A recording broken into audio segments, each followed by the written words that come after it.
think so. Aram Pashjian. And I was born in Pasadena in 1903, so you see, my next birthday I'll be 90.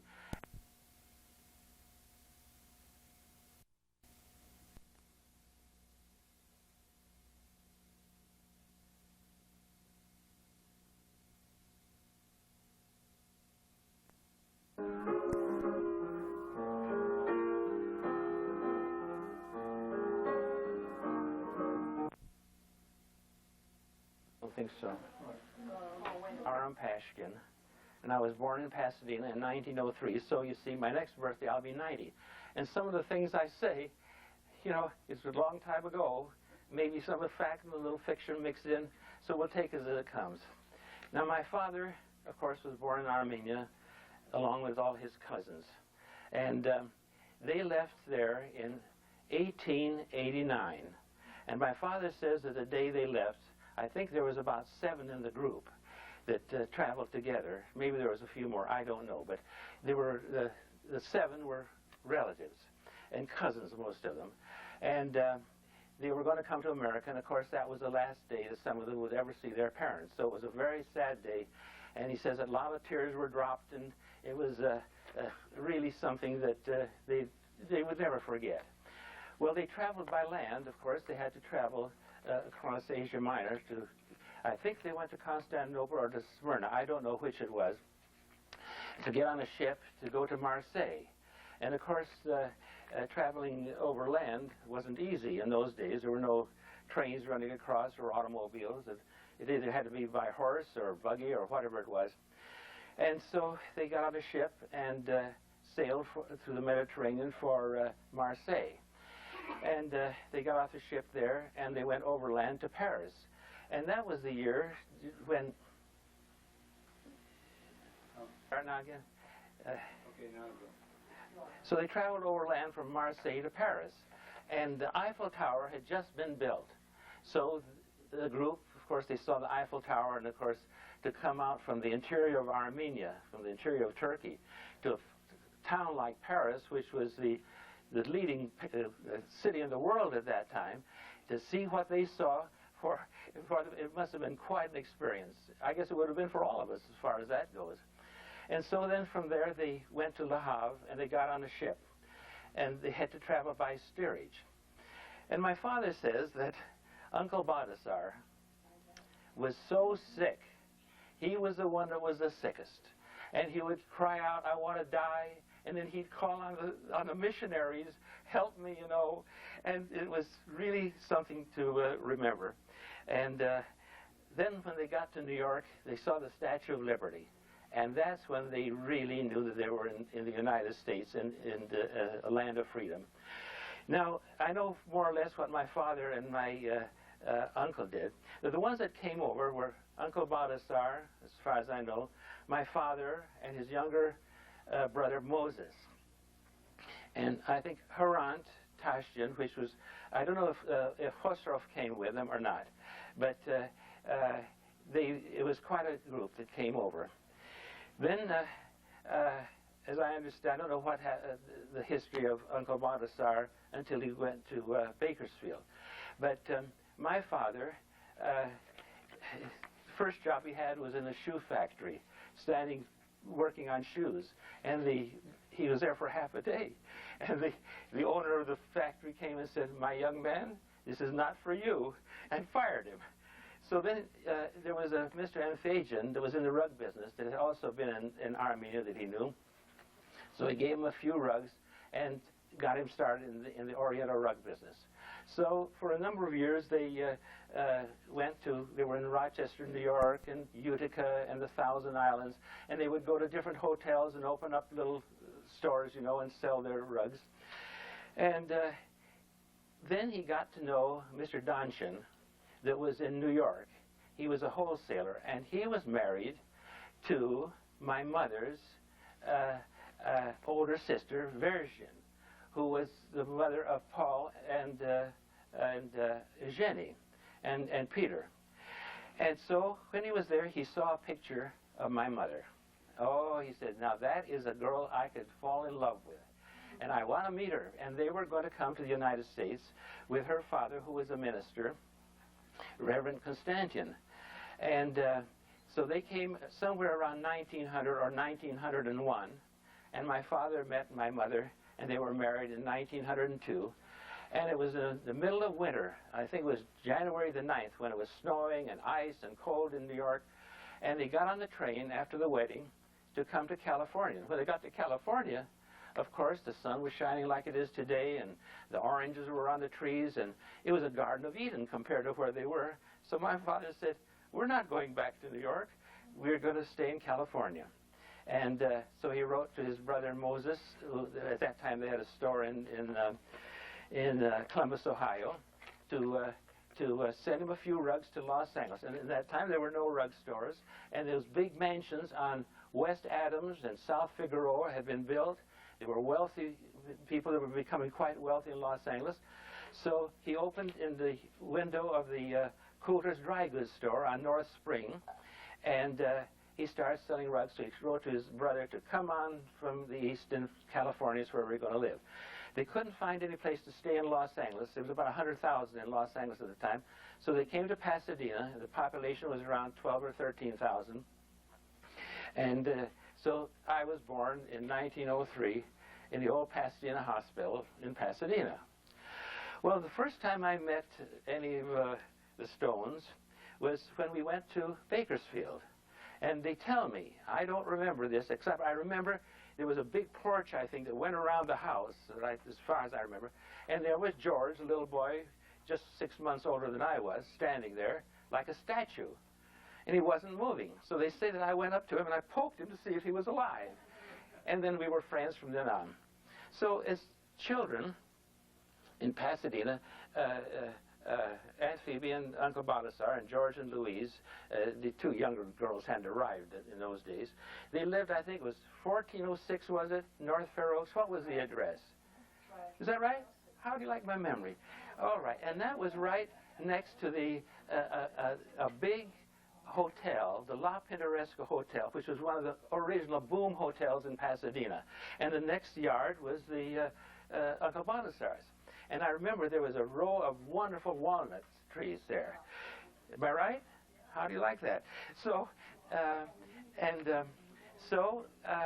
on a Saturday, my sister Euphrates and I would get on the streetcar, and for 5 cents, the fare was 5 cents, we'd get on the Altadena car line, get off at Washington, walk half a block, and we would spend the day with George and Louise. Well, George and I, we ganged up on them, and we called ourselves, we were in the business, George and myself, of collecting papers. You know, we would go and collect different colored papers in the different alleys of the Pasadena where the books, where the printers were, and they would throw away the most wonderful papers. So that was our first collection. Then we started collecting wire. And the La Pintoresca Hotel burned down on, I think it was a night of a 4th of July or something. And so it was half burned. So George and I could go underneath the house and get a lot of wire, you know. And so we did that. Well, at that time, I was about in the 3rd grade or so, and there was a young fellow. He had a wireless set. And for $1, he sold me a loose coupler, a crystal detector, and a single phone, and I was in the ham radio business. A few months later, I was able to get for George a loose coupler, and we got a little aerial up for him. And so for a short time, he was interested in ham radio. You remember that, Louise? And so he would listen too. And of course, he went on to become an electrical engineer, and at Caltech. Well, I hate to admit it, but I went to Caltech for 1 year, but it wasn't so good. But I didn't flunk or anything like that. I wasn't at the top of the class or the bottom of the class, but I decided that it wasn't for me. So I went to Occidental and had a 3-year loaf from then on. It was easy. Well, anyhow, of course, George finished, and as you all know, he did very well. Well, anyhow, the one thing that George taught me, which I will never forget, he had bought himself a new Chevrolet or a new car. And I said, George, how'd you do it? He said, I saved for it. And I said, what are you doing now? He said, I'm starting to save up for the next car I'm going to buy. He says, I don't like to pay interest. When you pay interest, he says, you pay so much more for what you're going to buy. He says, I'm going to save for it. I'll get interest while I'm saving. And, you know, I've never forgotten that. And then there was an old Jewish fellow in Pasadena that I had sold rugs to. He was, I hope this is interesting to you. I don't know if it is or not. But he was a director of Eastman Kodak and had banks in Rochester. And he was a winter visitor in Pasadena. And I had sold him some rugs. And the Depression had come along. And we were going to lose our building in Pasadena, on Colorado, which we finally saved it, and we still have it. But, and so I went to every rich Armenian, every rich Armenian. I went to even see Mr. Arakelian in Fresno to see if I could borrow money. Of course, he said no. So I went to this rich Jewish fellow. He had a beautiful home down near the Huntington Hotel. And he said, no, I'm not going to loan you any money. But he said, I'm going to give you some advice. He says, you know, you're on the wrong side of the fence. I said, what do you mean? Well, he says, you're on the side of the fence where you're paying interest to somebody on the other side of the fence. But he says, when you get on the other side of the fence where someone's paying you interest, he says, then you'll really start to live. You know, he says, the darn stuff even works while you're asleep. And it's true. And I wish Reagan and Bush had known that. We wouldn't be in the mess we're on right now. Well, anyhow, that's one thing about George I'll never forget. Then George and I took music lessons together at the Wurlitzer Music Company to learn how to play jazz. This was in later years. You remember that, when he was going to do that? So he was taking, and we had a party, and he told me, I said, oh, well, I'll take some lessons too. So he'd pick me up, or I'd pick him up, we'd go over. And the Wurlitzer Music Company, there were little cubicles, and the girls that taught us, oh, they were beautiful, you know. And so we went for a while. And the Stone family was really a musical family. Now, I have something here I'm going to show you. You know, it's really something for, in one family, to be so many artists. Well, my Uncle Moses had his rug store on Colorado Street in Pasadena, and on Saturday nights he used to give free concerts. In those days, no one had Victrolas, but Uncle Moses bought one of the first Victrolas, and you had to stand there and crank it, you know.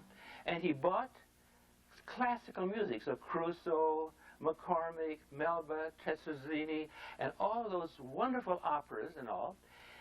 So every Saturday night he'd put the chairs up, put rugs over this chair so it was soft for him to sit down, and he would give free concerts, and so the people of Pasadena would flock there on a Saturday night to hear those free concerts. So he was, at the one-year anniversary, he decided to have some live music. So here is the advertisement of the live music. So I'll read you some of the names that are on there. There were about 10 people or 12 people that were going to perform. Well, there was Mr. Mortimer. Now, he was a violin teacher in Pasadena, so he had him. Then there's 3 other names, or 4 names that I don't recognize. Then comes Mrs. M.S. Pashjian. That was my uncle's wife, Bertha. I don't know what she did. Maybe she sang. I don't know. But whatever it was. Then the next one was B.K. Stone. Well, now, he had a good voice, didn't he? Yeah. All right. Now, I'll tell you a story about that before we go on with this. At Louise's house, at their house on North Fair Oaks at 1406, they had a big sleeping porch out in front. You remember the sleeping porch? Well, they all had the beds, and they all used to sleep there. So one night, I was invited to stay overnight. So I've slept out on that sleeping porch, and it was wonderful.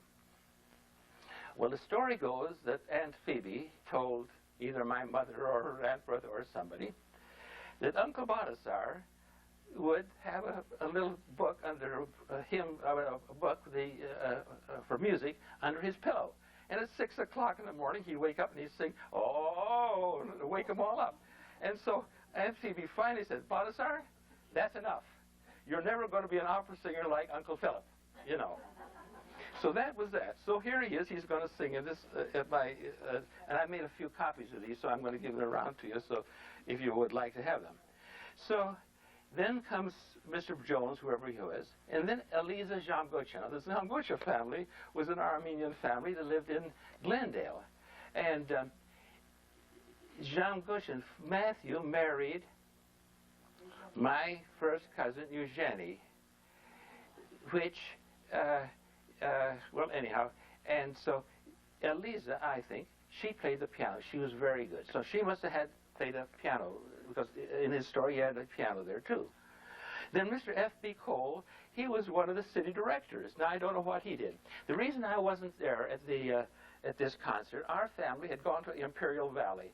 My father had bought 160 acres, but then someone had jumped it, and then so we had to go down and reclaim it. And so for a year we had to go down on this, and so we were out of town. So we didn't get to see this concert. Then came Mrs. S.M. Constantin. That was Lizzie. Now, Aunt Elizabeth, you know, when we were young was called Aunt Lizzie. She wasn't Elizabeth. And for years she was Lizzie. And finally we were all announced once, it was announced to all the relatives that Lizzie was no more. It was, from then on, it was going to be Elizabeth. And so now we knew her as Elizabeth. So was Uncle Miron and Aunt Elizabeth. So Aunt Elizabeth, what did she do? Did she sing too? All right. She must have sang too. And then we go down a little bit further, and there's Miss Ivy K. Stone. Now, she must have played the piano because she was good. She was good at that. Now, she gave piano lessons to George. I don't know if she gave you any to Louise. And I was taking piano lessons from a Miss Elliott. And boy, she used to hit my with a ruler. So George and I were running competition as far as piano playing. And you see, in those days, there were only a few Armenian families in Pasadena. There was our family, the BKs, and my Uncle Moses, and Uncle Miron's family, you know. And maybe, well, there was the relatives, yeah. But then there was an Asadurian family. Sometimes we would, when we'd have big picnics, we'd invite them to, because they were an Armenian family. And there weren't many, but there's sure a lot of them in Pasadena now, I understand. Well, anyhow, to make a long story short, on every 4th of July, we'd have a big picnic up on Monk's Hill, where my father finally built the house. It took him 20 years from the time he bought it until he was able to build a house, because things weren't so good, you know. He was struggling along. And all the families would come and we'd meet together. And then sometimes we would have it at 1406, the big picnics, you know. And on Labor Day, and it was a wonderful thing. Our families would get together, and the kids would have a good time, and the men would play. It was called Chabal Chabuk or something like. Yeah, you remember that too. And it was a little stick they had out of a broom handle about this long. They put it in the ground. They'd hit it with another stick. It would fly in the air, and then they would hit it, and the other men would try to catch it. And if they caught it, then they would come up to bats or whatever it was. So we had fabulous picnics. So there was a lot going on between the families, and then we'd meet sometimes on Thanksgiving or Christmas or, oh, and George, he only opened half of his presents on Christmas. I said, what are you going to do with that other half? He said, I'm going to open them tomorrow. I'm going to make Christmas last. You see, that was George. He was a wonderful fellow. We were good friends. We had a lot of fun together. Well, anyhow, so we were going to play, and then, of course, in the evening, the family had to be entertained. How could you be entertained? They all wanted to show off their kids. So I would play the piano. George would play. Louise would play. My sister would do it. Then someone would give a recital of something, you know, usually something. Well, anyhow, I was learning the piece, Beethoven's Minuet in G. Somehow or other, George found out about it, and Aunt Ivy taught it to him, and he played it first at the meeting. And was I mad? I was just about ready to break. So I said, all right, I'm going to get even with George. So every time I'd come up on a Saturday, I'd look on the piano to see what George was learning. And his was Meditation by Morrison was the name. And it went down, well, anyhow. So I told Miss Elliott, this is how I got to learn this. So I learned it real fast. So the next get-together, I played it before George played it. And Uncle Baldassar was in the other room. And he said, good boy, George. He didn't know, he didn't know that I had played it, you see. Well, a lot of funny things happened. But I'll tell you, it was a fabulous thing, the different families, and the intermingling and the things that we did together, because there were so few of us, you see, and we didn't know many people. So the picnics, the get-togethers, and all those things were really wonderful. Then let me see. Well, then the Philip Stones came to Pasadena, and different people. And then there were many, the cousins of the men, and they played totally different times, you know, backgammon, and it was all worked out pretty good. Well, Uncle Balthasar, he owned a lot of real estate.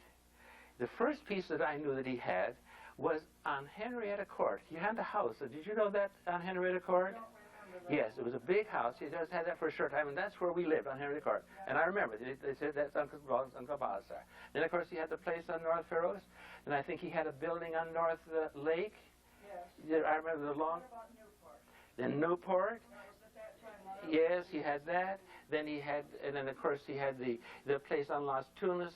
That was a wonderful piece of property, and the Moline Company was going to subdivide it. Then the Depression came, you remember? And that was such a heartbreak for Uncle Balthasar. And he lost the Newport place, and then, of course, you had the place on in Altadena, and the place on California. So he really had real estate. And if he could have really kept some of it, he would have really hit the jackpot. But this is the way life goes. But so when we'd say, what does Uncle Balthasar do? Well, he's in the real estate business. And he had a big roll-top desk, you know. Is that, oh, that one? I remember in the house up there. Well, anyhow, so much to that. I don't know if there's anything else I can remember, but I know that I'll remember a lot of other things but that would happen. But it was very interesting.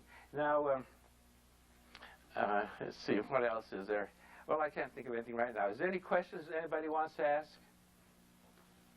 This house on North Faroes is 1406. Yep. Louise lived there. Is this Louise?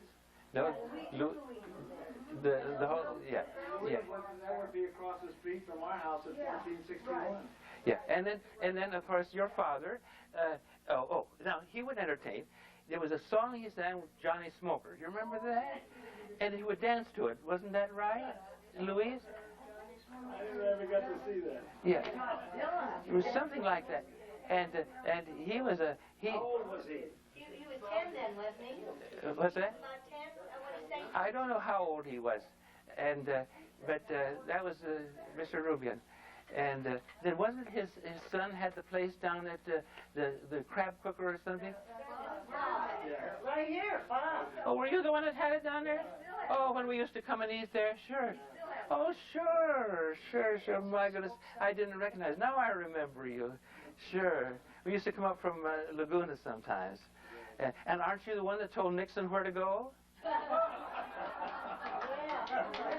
And say, oh, by the way, I'm on the same page with Nixon in South Africa, on the front page of the Cape Town News.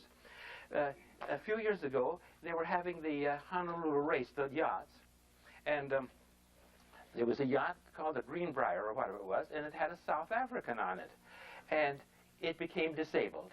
And so the news came out that it was sinking and they were taking on water. And so his family in South Africa were very worried about it.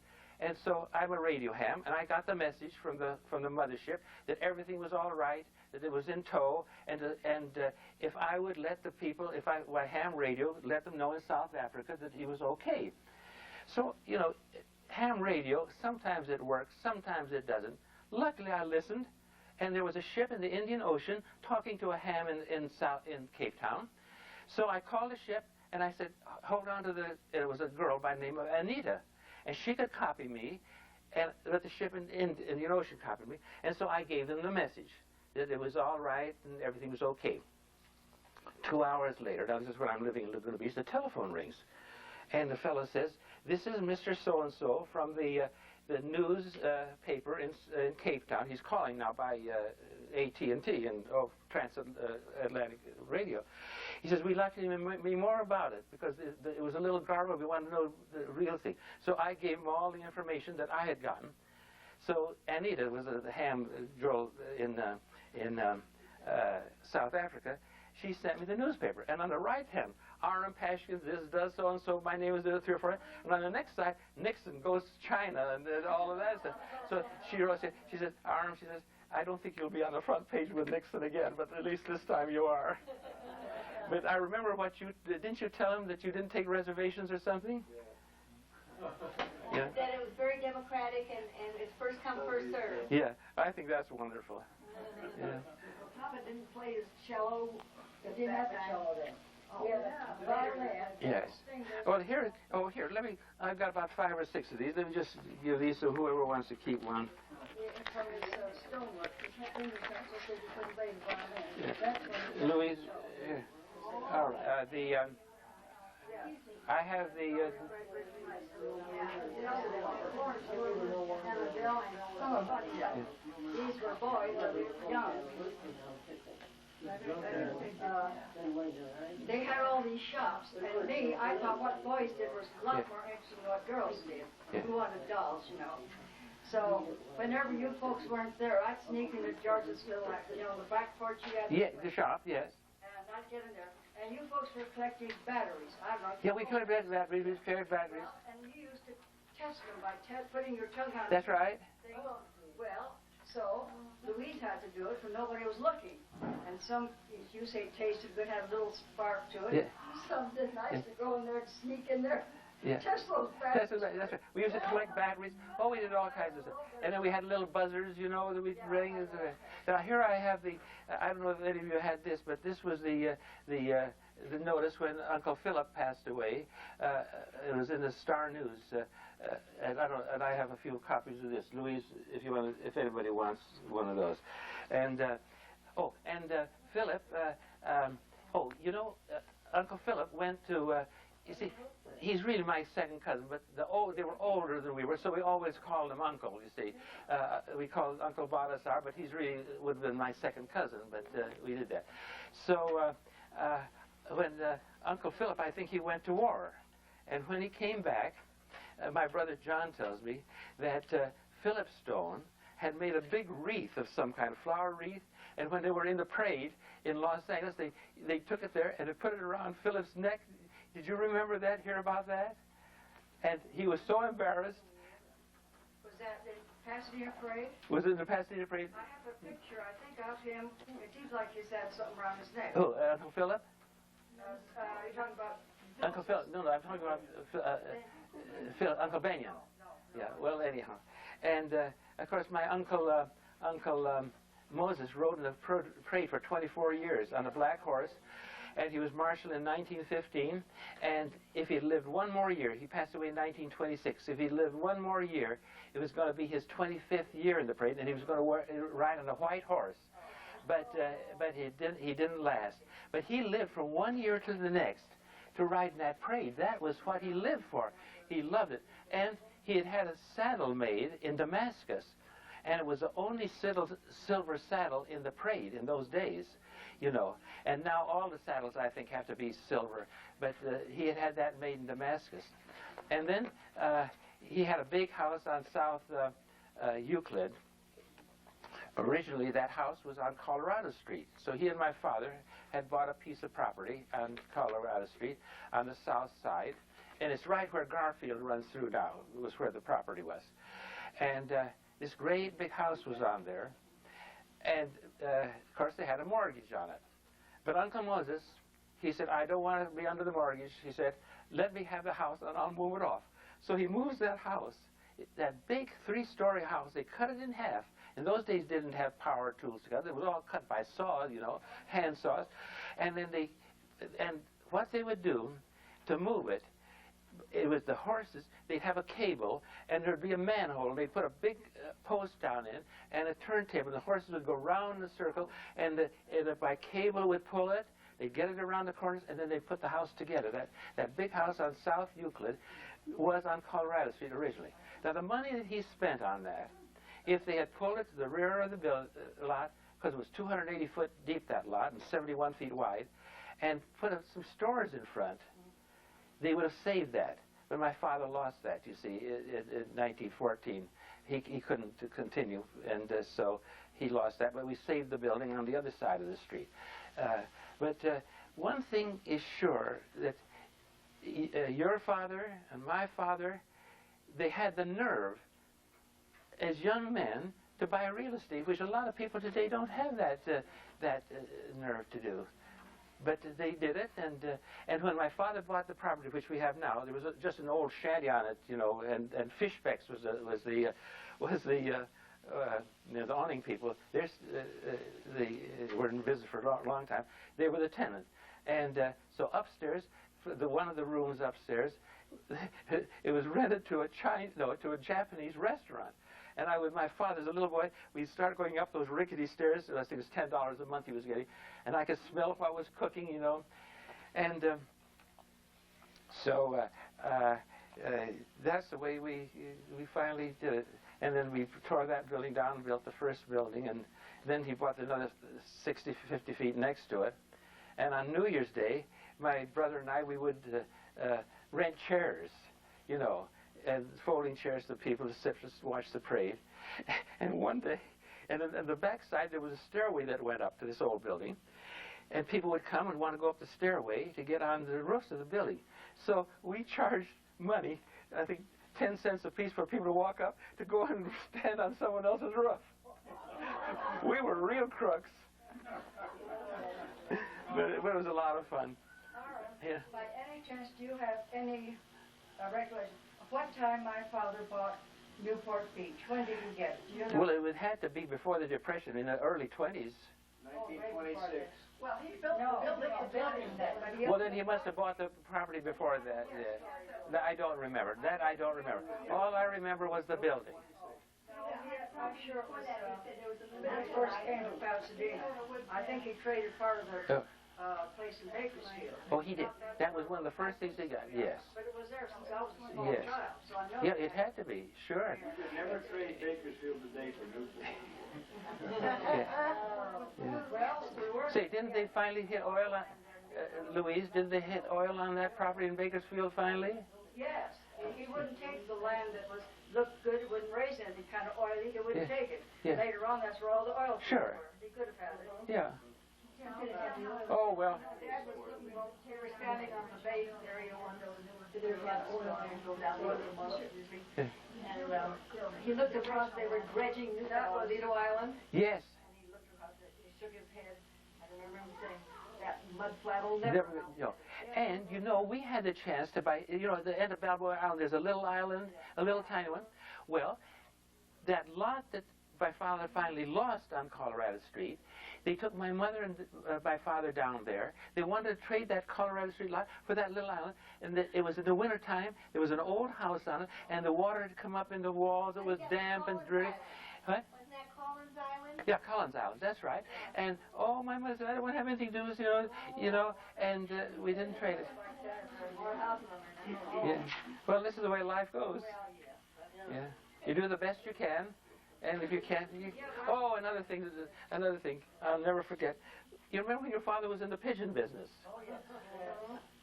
So I've helped clean pigeons, too. Yeah, sure. And you remember the big round table you had out in the back? It came out of a big tank that belonged to the hotel. It came from the. Didn't we have that on top of one of the trees Papa made on? Yes, it was. Yeah, and that's where we all sat and we'd had picnics there. And then George taught us as we sat there one evening. George said, and he taught us, ice cream. We all screamed for ice cream. And we were going to have ice cream that night. And the way they delivered ice cream, it didn't come in cartons the way it does today. Ice cream came in a big barrel about this big and about this high with a cylinder in it, and ice cream was, and all the ice was around it, and the salt. And that's how they used to deliver it. If you were going to have a party, this great big thing was delivered to your house. And of course, all us kids knew we were going to have ice cream that night. Was he the one that thought up the saying, ice cream, ice cream, ice cream? No, that's, Yeah. hey, I knew that expression back in Yeah. Iowa. Well, George taught us that. I'd never heard it until he taught us that. And then he says, let us eat lettuce. Yeah. Moses Pashjian did ride a white horse.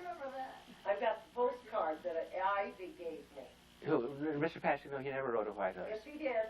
I have a postcard Yeah. of it, and Ivy Kevork gave Yeah. it to me and said this was him, Yeah. and there is a white horse. And No, because it's also it's written down somewhere that if he had lived another year, he was going to ride it, and he didn't get to that.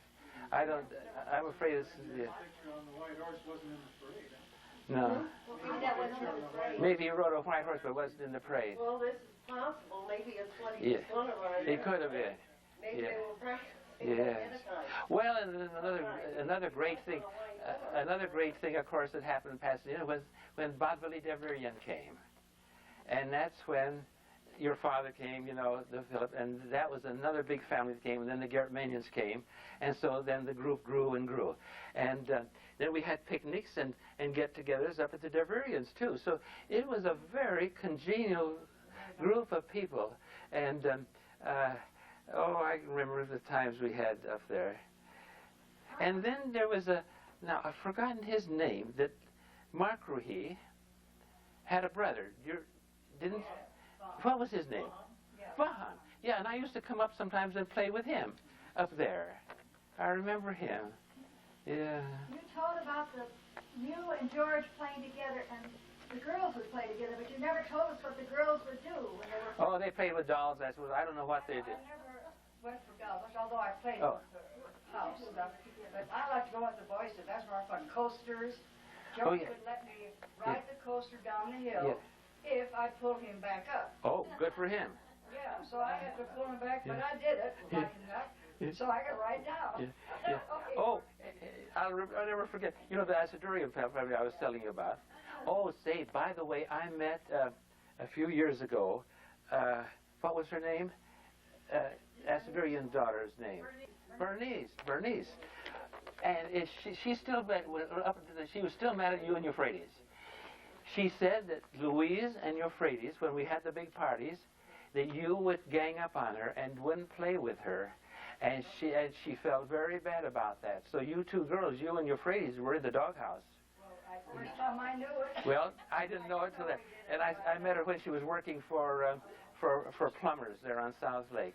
But so I thought I'd let you know that you weren't yes, she's dead. That you weren't a saint all the time. All the time we thought she had been Yeah, sure. Now you've ever learned. Philip, who was it that was very sick at your house? Was it Zephyrin or somebody? And Uncle Salesian, you remember, and he had to go to the ice house way down in Pasadena in his car, and he sped back at 60 or 70 miles an hour to get ice up. Was it for Zephyrin or? Probably for my grandmother. Oh, maybe was it for? Oh. Oh, well, maybe it was for her. But I remember that very vividly. Yes. Now, another thing I remember Kerrigan, that was your grandmother. Your father's mother lived on Mountain Street. Yes. Sure. And we had parties. And Ivy lived there, and Lizzie. I mean, she was still Lizzie then, and Elizabeth, and that is where the first time that I met your father, Philip. They were visiting there, and Uncle Philip had come home, and he was an opera singer, of course. He'd come home, and we were having a family gathering, and everybody wanted Philip to sing. And no, he wasn't going to sing. So my Uncle Moses said, well, I'll give $1, and if someone else will give a few dollars for Armenian Relief. Will you sing? And he said yes. And he got up and sang some opera songs for us. Yeah. And then he gave a concert for Armenian Relief, I think, in the Pasadena High School. And it was a great big picture of him. And I have one picture of him here that I'm going to give it to Philip here, or whoever wants it. Yeah. And a great big life-size picture of him on Colorado Street in the window of the Southern California Music Company. I remember that, and there was a lot of I thought I had it here. Yeah. Oh, here it is. You know, he was a good-looking person, you know. Yeah, I think I have that. And of course, your father was very good-looking, I thought. Twitch. Yeah. Yeah. So. Oh, when I went to New York, it was after I was in school. Yeah. I met Uncle Lincoln, Uncle Philip in New York. Yes. And he took me out to lunch or supper we went here and there, mostly macaroni. It gives me like Italian food. Anyways, all right. And I said I wanted so much to go and see what Carnegie Hall looked like. Yeah. And the Met. The Met, yes. It was summertime, nothing going on. And he went to somebody he knew, the caretaker, and they couldn't get into the Carnegie, but they did let both of us into the Metropolitan? Metropolitan. My And we went goodness. on the stage, Yeah. and I'm telling you, that stage is huge. Oh, I know it. And I was walking there, I said, well, I'm going to sing on this stage. So very quietly, I said, Ridi Paliacho. Let's stage, you know. Yeah. I didn't sing solo song for Yeah. him. And you know when Uncle Philip, cousin Philip was, he sang one of the arias or whatever it was, I think it was San Carlos opera or whatever, whichever one it was, an opera. And Caruso was in the wings, you know. And Caruso said, he was, good work, Philip, good work or something. I got the clipping of it. Oh, you do? Yes, I have that too. News clipping. Yes. I have a box Yeah. of big of Uncle's clippings. Yeah. And it Yeah. mentions that Caruso Yeah, said that Caruso said that. I remember that. Yeah. Yeah.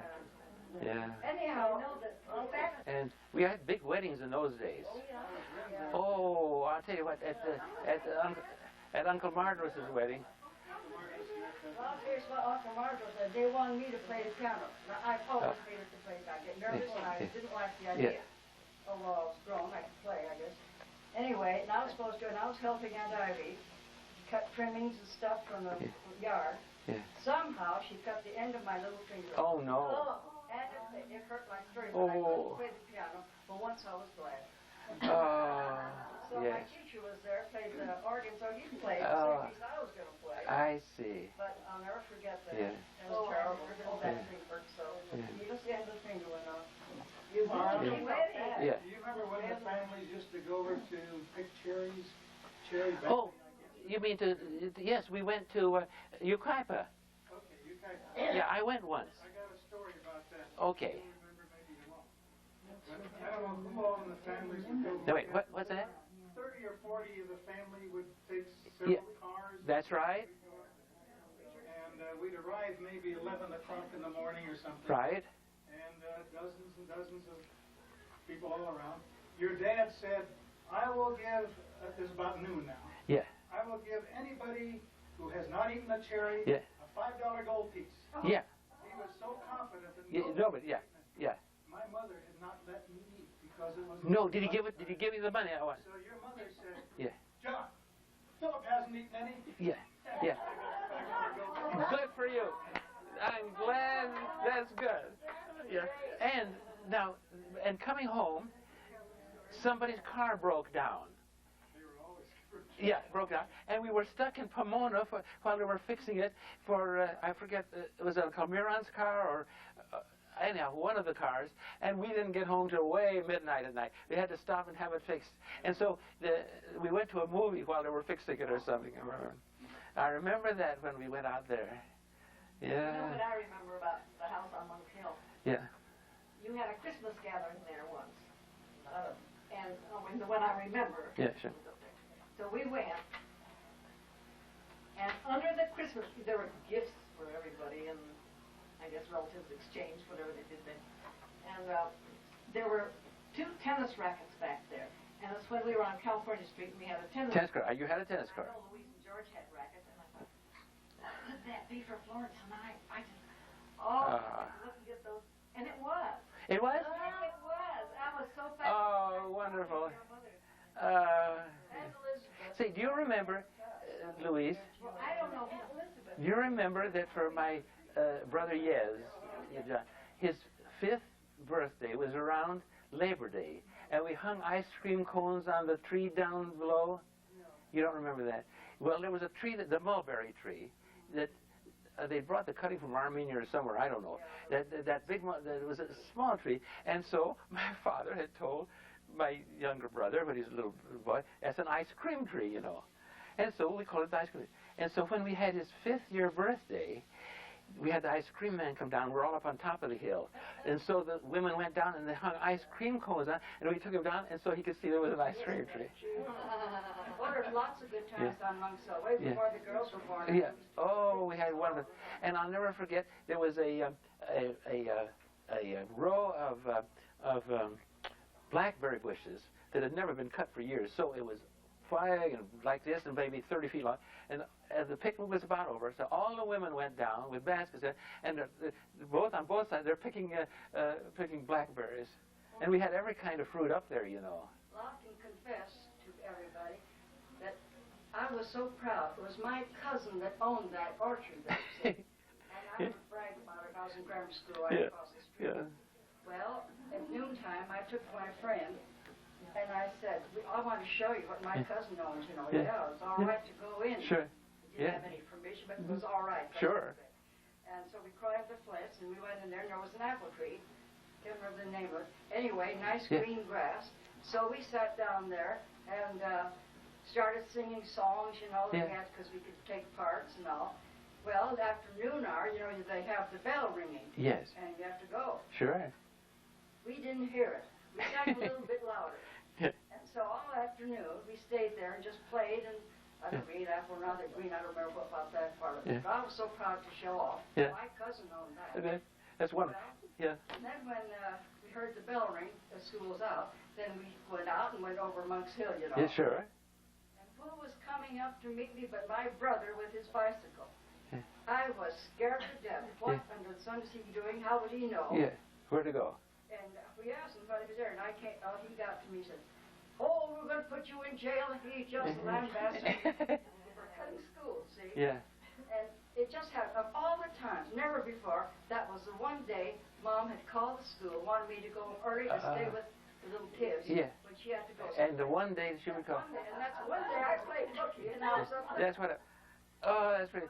And you know, another thing, Uncle Bonasar always wanted to buy a Buick. You know, that was his favorite car. Yeah, Buick. And he talked about it for, you know, months and years. He finally built the garage. You remember the barn, the garage, before he bought the Buick. And so we all the people would say, "Well, Uncle Bonasar has a cornucopia, but the ice cream hasn't arrived yet." You know, he has a cornucopia, but the ice cream. But he finally got a Buick. Where was that? Yeah. Was that the one? Is that the car you North know? Oaks. This was on North Fair Oaks. Yeah, that's where he built their thing. Yeah. And another thing, you remember you had all those walnut trees, and you had so much walnut, and you'd put them up in the attic to dry, and then George and I would run, and we'd go on them and slide, you know, like how they do on the waves down the beach. We did it on walnuts.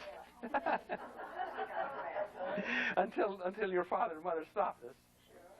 Oh gosh, we had a good time. The night, I would hear the rats or mice going, they'd rattle them all across. Yeah. Pants.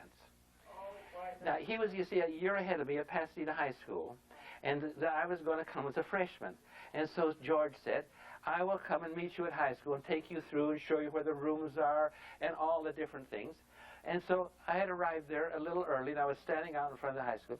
And he came, of course, on the streetcar. And in those days, we had the streetcars where the door was in the middle, and the door would open like this. And so I saw George's head inside, and the doors opened, and there he was with his long pants. That's the first time I saw him in long pants. I have a picture of that with Mother and George. Oh, then another thing. One Easter, when we were up at 1406, and we had Easter egg hunts, you know. And Uncle Philip, the opera singer, he had big cuffs, you know, and so they'd hidden some of the eggs in his cup, and so we were all trying to find, and he would walk around. And then they'd say, "You're getting hot, you're getting warm now," and then, of course, he'd walk away, and so we would get cold. And until we found, you know, oh, we did a lot of things. Oh, then they had charades, and my Uncle Moses, you know, he was an awfully funny guy, the one that rode in the parade. They put a big, you know, these wash baskets, you know, and they put it under some little plants, you know, and Uncle Moses said that was Moses and the bulrushes.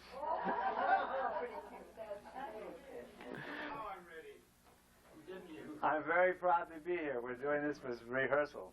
What a very patient audience we have here. And to have Aram get up and talk like he talked, and everything we heard, I learned so much more about our people in early Pasadena. And I'm in the fish business, as I was saying to everybody, and my whole life is fish. I was saying I sing and write and talk, compose about fish. I go fishing, I clean fish, fillet fish, cook the fish, anything with the fish. I love it. In Armenian we say zook. Is that right? Fish is zook. Gug? Thank you. And when I started, I was the first one in the world to resurrect the skewering of the fish and cooking over hardwood charcoal. And the reason I did that, because that's all I knew. Because in the old days, in the Depression, Mama said, Robert, we're going to have the cookout, shish kebab, get the fire ready. She didn't tell me that the gas was turned off. She didn't tell me the lights were turned off. And we had to plug the hose in the colored families next door to fill up the bucket so we'd have water.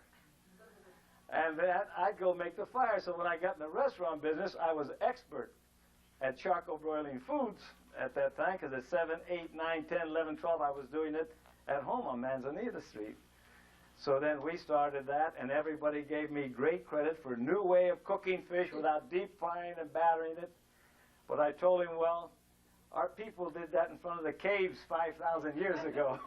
So I really did it better. Anyway, I'm going to do for you a very sentimental song. And like I say, you got to be very sentimental and have a lot of symphony to enjoy it.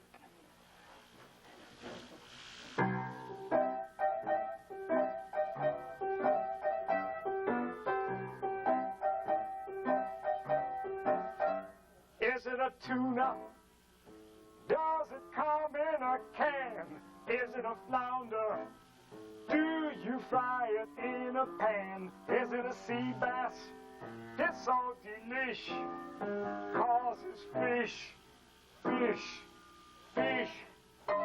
Is it an oyster? Does it come in a shell? Is it a lobster? Do you broil it well? Is it a mackerel? It's so delicious, 'cause it's fishes, fishes, fishes. Common sense, it ain't so common. Improve your mind and eat lots of salmon.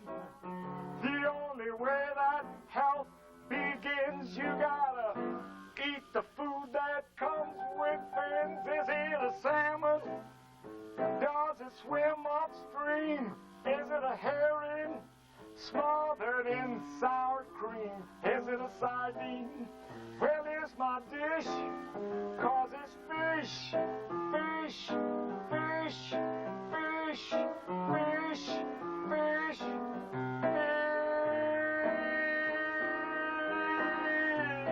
Yeah, yeah, yeah. Thank you. Thank you. I love to play for people that appreciate great music.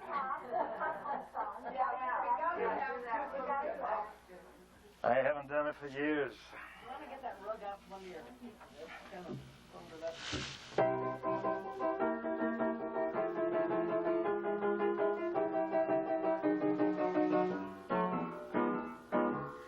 Now here's a funny story.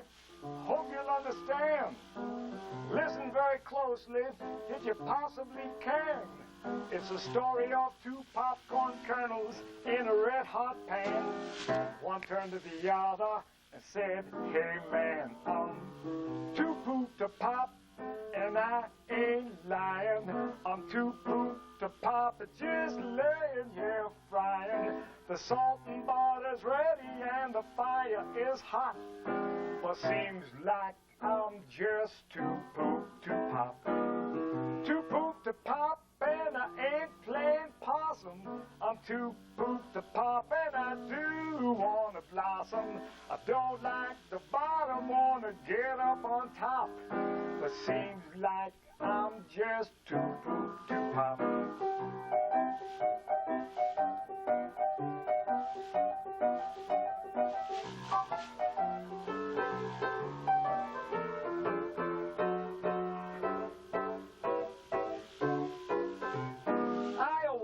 state, that's where I was born.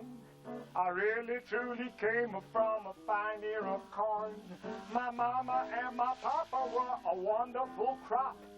You sure to see them blow up when they put them in the pot. But I'm just too poop to pop, and I ain't lying. I'm too poop to pop, just laying, yeah, frying. I don't like the bottom, wanna get up on top. But seems like I'm just too poop to pop. Pow! I have played out. Thank you, Harry. Thank you, everybody. No music, I'll just sort of mess around. Well, you just sort of in the light.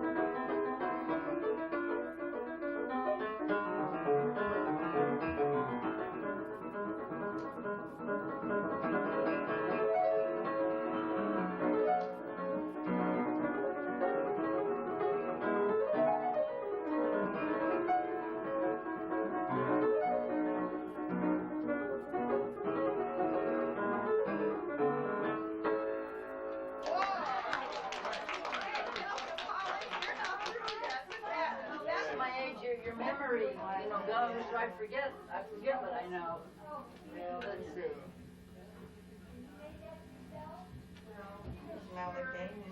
I forgot that without my music. We'll all think for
My name is Louise Stone Hamilton, and being the oldest daughter of my Balthasar K. Stone, and I can remember a few things that he was always told before he died, and I thought I'd recall some of them, which I think are quite interesting. When he arrived in the United States, he went to Rutland, Vermont, because they had granite quarries there, and he being in that business building minarets, he knew all about that. And there he worked with, made tombstones, he carved different animals, lambs, and I don't know, angels, something, my mother said it was very good, on the tombstones. And one time he carved some letters, and he got the S backwards. And he felt so bad, knowing my father. I know it worried him for a week, I guess. But in that time he was there, he did learn the language. When he was ready to leave, Vermont, and he was come to Bakersfield. The folks there in his church gave him a farewell party, and that was dated March 12, 1893. After arriving in Bakersfield, his first business book entry was dated September 5, 1894, so then he really was in business. A year later, Father mentioned many times in later years that he couldn't understand how his father could let him go to the United States since they worked together and were very close. He being the oldest boy in the family, he supported him. And it wasn't long after he came that his father grieved so much, he soon passed away. When we were in Altadena, some folks who had known my father's family in Harfoot came to visit him. Since they all talked Armenian and I didn't stay around, went at the house. They were outdoors under the good old palm tree there, benches. Later, at the house, he told us that he mentioned to these people that he never could understand how his father could send him to America and let him go when they were so very, very close. And these friends said, "Don't you know?" And my father answered, "No." And she said that his father heard that some Turks were going to kill some of the up-and-coming young Armenian boys. So without explaining this to my father, he went with some of his cousins, and they all came to America. Finally, Dad knew why he came, but he couldn't get over the fact that it was a very short time before his father died, and they say he grieved too much for him. Now, in 1900, by 1900, he had made enough money that he sent for his whole family to come from the old country. And he went to New York and met them, and incidentally met a very beautiful blonde girl, and it was nothing to do but to marry her. So in 1900, he took his new bride with all his family, and they came to Bakersfield. And there they are. They stayed there a while, and eventually, 1905, they moved to Pasadena, and been around there ever since. Guess that's all. There's probably lots of other things I could say, but someday maybe they'll all come out. Very good. Very Very